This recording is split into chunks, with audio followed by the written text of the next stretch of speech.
Good afternoon everyone. Welcome back to Vasu and Swathi blogs. ఈ రోజు నేను మీకు ఏ టాపిక్ చెప్దాం అనుకున్నాను అని అంటే రీకేవైసీ. మీకు చాలా బ్యాంక్స్ నుంచి రీకేవైసీ కావాలి కస్టమర్ కేర్స్ నుంచి కానీ బ్యాంకర్స్ నుంచి కానీ కాల్ చేస్తూ ఉంటారు కదా. ఈ రీకేవైసీ అనేది చేస్తే యూజ్ ఏంటి, చేయకపోతే యూజ్ ఏంటి, ఆ రీకేవైసీ అది జెన్యూనా కాదా అనేది నేను క్లారిటీ ఇస్తాను ఫ్రెండ్స్ మీకు. యాక్చువల్ గా రీకేవైసీ అనేది ఎందుకు అని అంటే, మనం బ్యాంక్ అకౌంట్ ఓపెన్ చేసినప్పుడే కేవైసీ చేస్తాం బేసికల్లీ.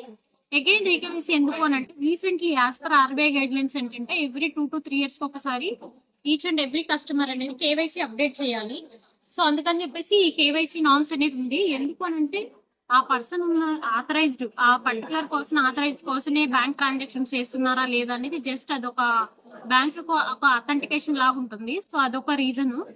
అండ్ ఇంకా లోన్ ఆఫర్స్ అట్లా ఏదైనా క్రెడిట్ కార్డ్ ఆఫర్స్ ఇట్లా ఏదైనా రావాలి అని అంటే కూడా ఖచ్చితంగా రీకేవైసీ అనేది అప్డేట్ అయి ఉండాలి.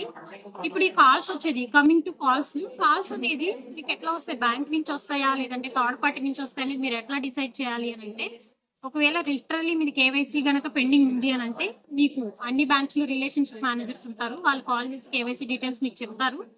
లేదు అని అనుకుంటే డైరెక్ట్ మీరు బ్రాంచ్ కి వెళ్ళి కూడా pan card Aadhaar card submit చేసి కూడా బయోమెట్రిక్ తో మీరు కేవైసీ అనేది అప్డేట్ చేసుకోవచ్చు. అయితే చాలా మందికి ఫ్రాడ్ మెసేజెస్, ఫ్రాడ్ కాల్స్ వస్తున్నాయి కేవైసీ అనేసి. ఆ లింక్ మీద క్లిక్ చేస్తారు. లింక్ మీద క్లిక్ చేసిన వెంటనే ఖచ్చితంగా కేవైసీ బ్యాంక్ లో చేసినా ఆన్లైన్ చేసినా గానీ, నెట్ బ్యాంకింగ్ డీటెయిల్స్ కానీ, డెబిట్ కార్డ్ ఐడి పాస్వర్డ్స్ కానీ అడుగుతుంది. Debit card expiry date CVV అడుగుతుంది. సో మీరు ఆ లింక్స్ ఏవైనా అనాథరైజ్డ్ లింక్స్ క్లిక్ చేసి అది ప్రాసెస్ చేసే ముందు అది బ్యాంక్ నుంచి వచ్చిందా లేకపోతే అనాథరైజ్డ్ వెబ్సైట్స్ నుంచి వచ్చిందా అనేది మీరు ఫైండ్ చేసుకోవచ్చు. బ్యాంక్ నుంచి వస్తే కనుక లైన్ లోనే ఉండండి. అఫీషియల్ మెయిల్ కి ఆ లింక్, అఫీషియల్ మెయిల్ ఐడి నుంచి ఆ లింక్ తెప్పించుకుని ఆ బ్యాంకర్ నుంచి ప్రాసెస్ చేయండి. అదర్వైజ్ బ్యాంక్ విజిట్ చేయండి.